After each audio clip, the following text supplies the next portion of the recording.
katropa, pauwi na kami. Ayan, gutom na gutom. Wala second break. Kasi nasanay second break. Ayan po.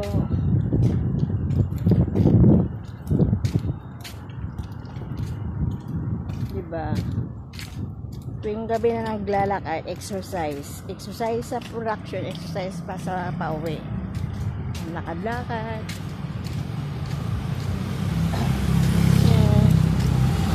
Hindi naman nakakatakot dito kasi maraming ilaw, maraming sasakyan. Kahit gabing-gabi na nauwi.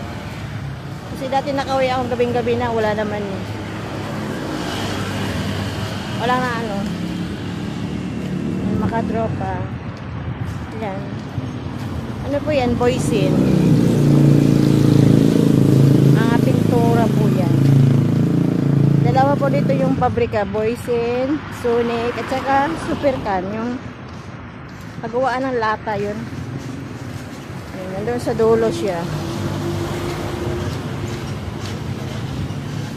Ha? Ayun. Ayan. May nakapulot na hairnet kulay blue.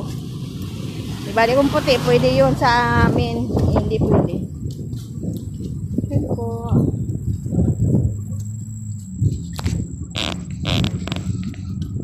Ayun po. Malaki po yung pabrika ng Boysin. No?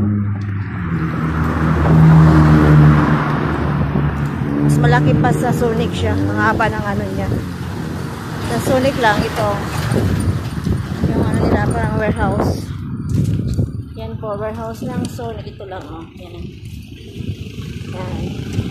Yung Boysin ang pinakamalaki. Yan po. Yan lang po mga katropa.